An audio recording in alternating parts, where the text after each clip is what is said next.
tigpanalipod sa katungod sa mga nilupigan. Sa Cebu, kini ang DYRF Radio Puwersa, 12:15 sa dial sa inyong mga radyo. Diya sa pikas linya, ato sang interviewon ang spokesperson, official spokesperson ni Congresswoman Mila Magsaysay sa United Senior Citizens Party List. Siya mo ay chairwoman sa House Committee on Senior Citizen dito sa Kongreso. DYRF Live Interview. DYRF Cebu sa programang Saksak Sinagol. Aram Hines po ito, sir. Good morning. Kumusta po kayo? Magandang umaga po, Sir Aram, at sa lahat po yung nakikinig ng inyong programa. Magandang umaga po sa lahat.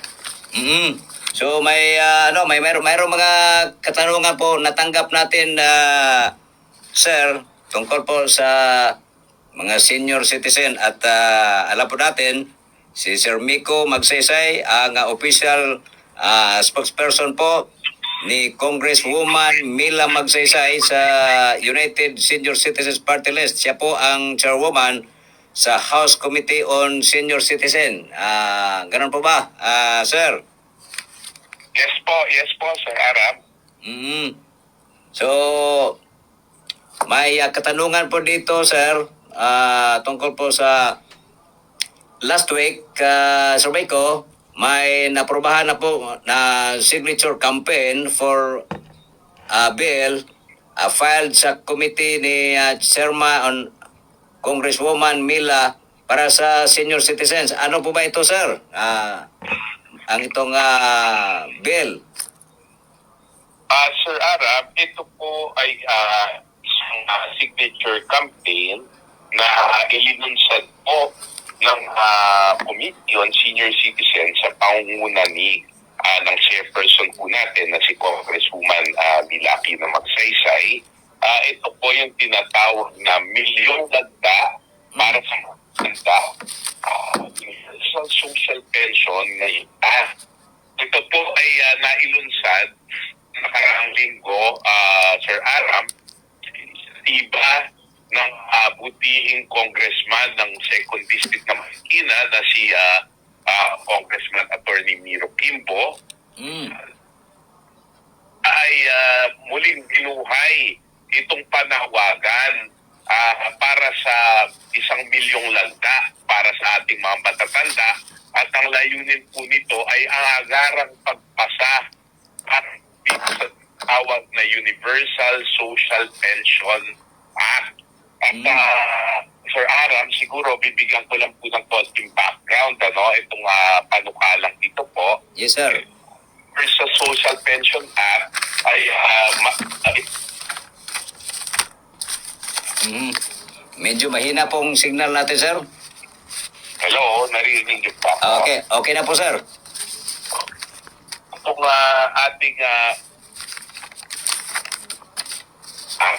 ito po ay ipinaglalaban ng ating mahal na Congresswoman. 10 taon na po ang nakalipas. Dekada na po mula nung kanya pang unang termino. Ngayon po, ito pong tinatawag na Universal Social Pension Act, kasi po sa kasalukuyan, Sir Ara, meron po tayong tinatawag na social pension na nanggaling po sa pamahalaang nasyonal sa DSWD. Ay sa ilalim ng kasalukuyang batas na Republic Act 9994, kung saan po ang isang provision po nito nakasaad po doon, indigent senior citizens will receive a monthly stipend of 500 pesos bilang kanilang pensyon. Ngayon po, ito naman, Sir Aram, ay nung nakaraang taon na itaas na ng 1,000 piso. Ngunit, sa programa po ito, ang sumasailalim lang po dito ay 4 million indigent senior citizens. 4 na milyon lang po.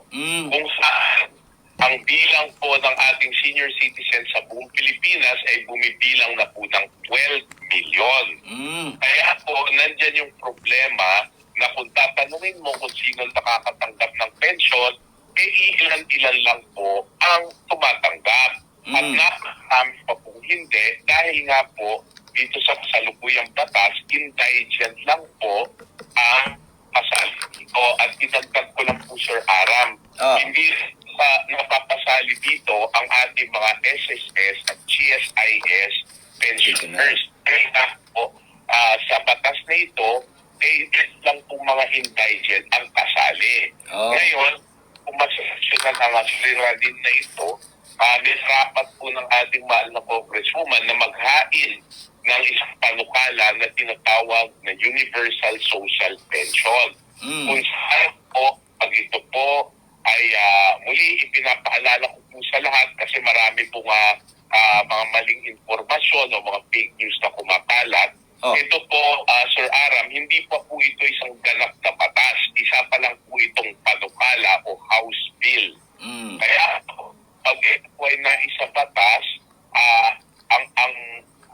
ito po ay amendment dito sa kasalukuyang batas ng 1994. Kung ito po ay naging ganap na batas, makakaasa po tayo na lahat po ng ating 12 million senior citizens sa buong Pilipinas, edad 60 pataas, ay makakatanggap na po ng buwanang pensyon na isang tipo, regardless po yan of social status, meaning to say, may kaya man sa buhay o wala, may pension man o wala, at yan po ay makakatanggap na ng buwanang pensyon. At idadagdag ko lang po, Sir Aram, na mapapasama na rin po dito yung ipinaglalaban ng ating mahal na congresswoman kasi po yung ating mga GSIS at SSS pensioners, sabi ng ating mahal na congresswoman, bakit hindi mo isasali?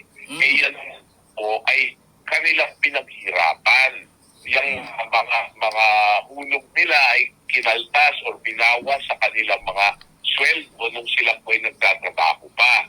So, magpapalita po, pagka sa batas po ito, kasama na rin po sa Universal Social Pension ang ating mga GSIS at SSS pensioners.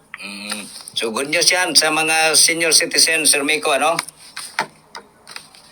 Yes po, Sir Aram. Kaya nga po, dahil po dito, ang tagal na po na panahon, 10 taon na po ito na ipinaglalaban ng ating mahal na congresswoman. In fact, nung last Congress po, nung 19th Congress, ito pasada on third and final reading sa Kongreso noong May 23, 2024. Ngayon po, ito po ay umakyat sa Senado, ngunit sa kakulangan ng oras ay hindi na po ito natalakay sa Senado.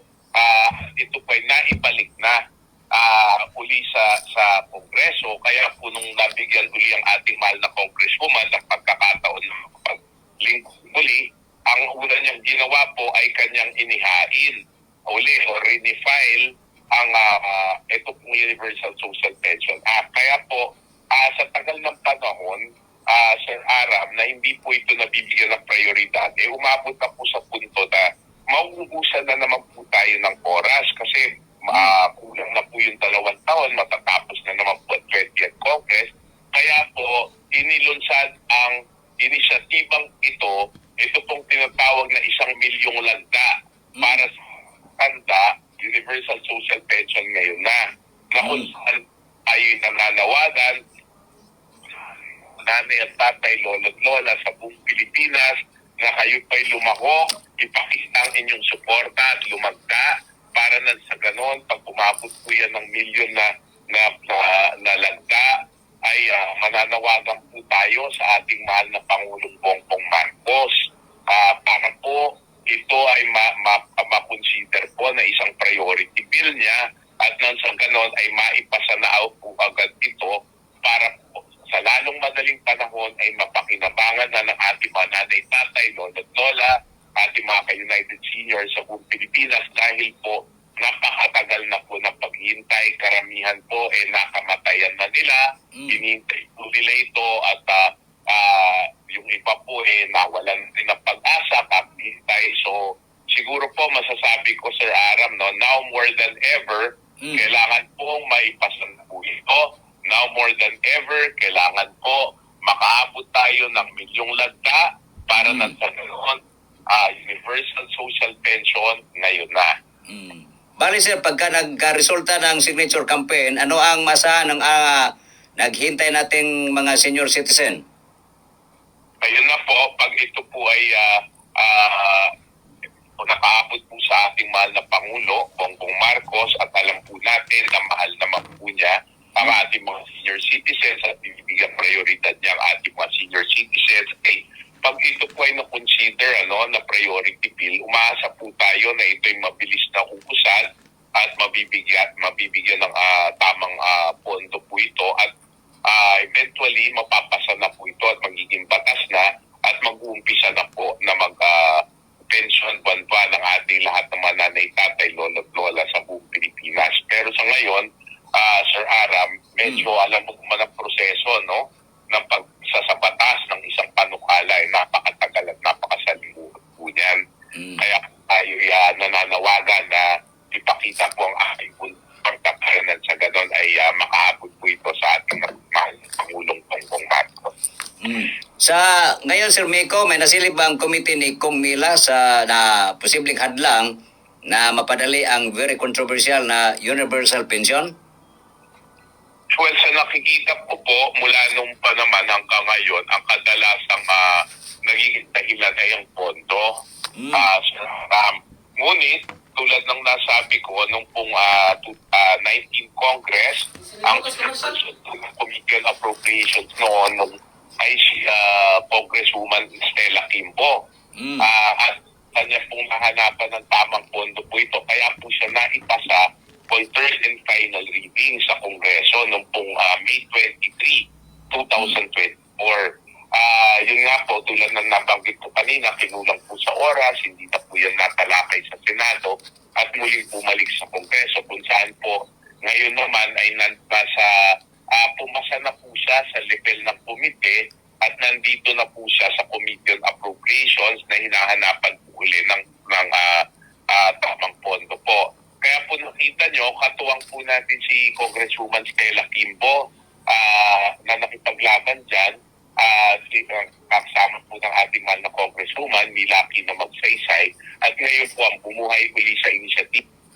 Yung pong muling bumuhay ng panawagan para dyan ay ang ating puputing congressman na si Atty. Miro Kimbo ng Marikina, 2nd District. Kaya po, nakikita po natin dito, sila po ay sumusuporta sa ating mahal na Congresswoman, Milaki na Magsaysay. Ayun na po, Sir Aram, kaya nga nakikita ko siguro itong mga darating na panahon kasi po ngayon naka-break na po ang Kongreso, nasa break po tayo, last week po nag-break na. Kaya ang pasok na po ulit ay sa May 4. Kaya po, siguro pagdating ng May 4, kung medyo marami na po tayo nakalap na mga signatures, at nakita natin na talagang sumusuporta ang buong bansa dito, ay muli tayo mananawagan sa ating mahal na Pangulo, Bongbong Marcos, at ganun din sa Appropriations Committee na ito po ay na natakang pondo. Kasi po, Sir Aram, ang House of Representatives sa pangunguna ni GBA sumusuporta po sa panukalang ito. Finally, Sir Miko, pwede masabi ngayon ang nearest possible date na may sa batas yung House Bill na ito? Siguro po, Sir Aram, kung ito po ay mabibigyang pansin, we're looking at siguro a year, siguro siguro 12 months to 16 months po, tama-tama, sana bago matapos itong 20th Congress ay maisabatas na to. Kasi po, kung tulad ng nabanggit ko kanina, Sir Aram, kadalasan po na nagiging problema ito, siguro, I guess it's just a matter of priority, Kasi nakikita po natin na minsan ang ating pamahalaan, marami pong nasasayang na pondo, na napupunta naman po lang sa wala o sa mga bagay na hindi naman ganun kahalaga. Ito po ay sana mabigyang prioridad dahil ito po ay para sa ating mga nanay, tatay, lolo at lola. At ito po ay pagbabalik lang po sa kanila ng pagpupugay at recognition sa yung kanila pong countless nilang napakaraming ambag sa ating lipunan nung panahon na sila po ay malalakas pa, nung mga panahon na sila po ay nagtatrabaho pa. At siguro, higit sa lahat, wala na po sigurong pinakamataas, no, na pagpupuri sa ating Panginoon Diyos, kundi po ang pagpapakita ng pagmamahal at respeto para sa ating mga magulang, sa ating mga nanay at tatay, sa ating mga lolo at lola, lalong-lalo na po sa ating mga nanay. Kasi lahat naman po tayo may nanay, no?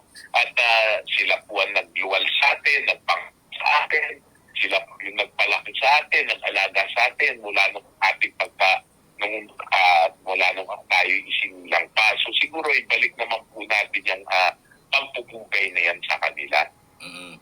So sa ngayon, Sir Miko, ilan po ba ang signature na kuha po natin sa ngayon? Nung po nagsimula ang signature campaign na ito, ang ating pong mahal na congresswoman, Mila Aquino Magsaysay ng United Senior Citizens Party List ay nakapagkaroon po ng higit kulang 200,000 signatures. At po si Congressman Attorney Miro Kimbo ng 2nd District Marikina ay nakapag-submit naman po ng 17,000 signatures. At sa kasalukuyan, ang buong committee po ng senior citizens ng Senior Citizens Committee ay tumutulong rin dito. Nandyan po ang ating Vice Chairperson na si Congressman. Nandyan po sila Congresswoman Dina Bel Villarica at lahat po ng mga miyembro ng Committee on Senior Citizens kung saan po ay sa kasalukuyan sila po ay nagkakalap na ng mga signature sa kanilang mga distrito at ganoon din po sa lahat po ng congressman o mampapatas sa kongreso po nag-umpisa na po sila ditong signature campaign sa kanila po mga distrito at madagdag ko lang Sir Aram, tumutulong din po sa atin ang National Commission on Senior Citizens or ang ating NCSC at nandiyan din po yung OSCA, yung mga OSCA heads po natin na sa kasalukuyan ay tumutulong din. So siguro the latest update nung nagsimula po tayo with almost 220,000 signatures at ang mga 4 na araw pa lang po nakalipas ay ngayon siguro mga higit 250,000 na po tayo. At ang pagkakadinig ko kahapon ay napakarami na nakalap sa iba't ibang distrito. Kaya I'm expecting siguro before the end of the week ay nasa mga 300,000 na ito, Sir Aram.